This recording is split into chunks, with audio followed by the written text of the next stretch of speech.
کبھی ایکشن ایک ہوتا ہے، نیتیں الگ الگ ہوتی ہیں، اور نیت الگ الگ ہوگی تو حکم بھی الگ الگ لگے گا۔ ایک انسان دوسرے کے پاس آیا، اس نے پوچھا آپ کیوں آئے؟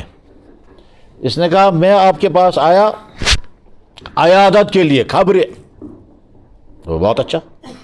دوسرا انسان اس کے پاس آیا، اسے پوچھا آپ کیوں آئے؟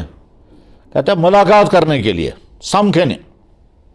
تیسرا انسان اس کے پاس آیا، اس نے پوچھا جناب آپ کیوں آئے؟ کہا پیسہ مانگنے کے لیے، وگرائی۔ تو تین آدمیوں کا ایکشن ایک ہی جیسا ہے، نیتیں تینوں کی الگ الگ۔ ایکشن ہے آنا، تینوں آئے ایک ہی آدمی کے پاس۔ ایک آیا ہے عیادت کے لیے تو اس کو ثواب ملے گا اور بہت زیادہ ثواب ملے گا۔ دوسرا آیا ملاقات کرنے کے لیے، کوئی ثواب نہیں، ہو بھی سکتا ہے ثواب ہو سکتا ہے گناہ ہو اگر نیت ملاقات کی صحیح نہ ہوئی۔ اور تیسرا آدمی آیا پیسہ مانگنے کے لیے، وہ اپنا حق مانگ رہا ہے۔ ایکشن تینوں کا ایک ہے مگر نیتیں تینوں کی الگ الگ ہیں، حکم تینوں کا الگ الگ لگے گا۔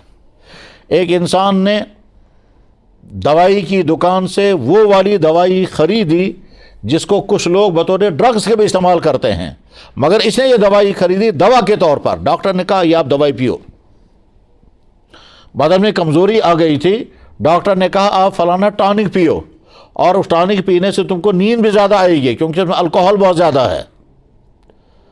اس نے وہ ٹانک کی بوتل خریدی، صبح کو ایک ڈھکن، شام کو ایک ڈھکن پی رہا ہے، وہ ایک دو دو چمچ، تھوڑی نیند بھی آ رہی ہے لیکن تو یہ طاقت کی دوائی پی رہا ہے۔ اور دوسرے لڑکے نے سوچا کہ میں ٹانک خریدوں گا، سارا ایک ہی بوتل پیوں گا، اور جب سارا ایک بار پیوں گا شام کو میں سوؤں گا، 3 دن بعد اٹھوں گا۔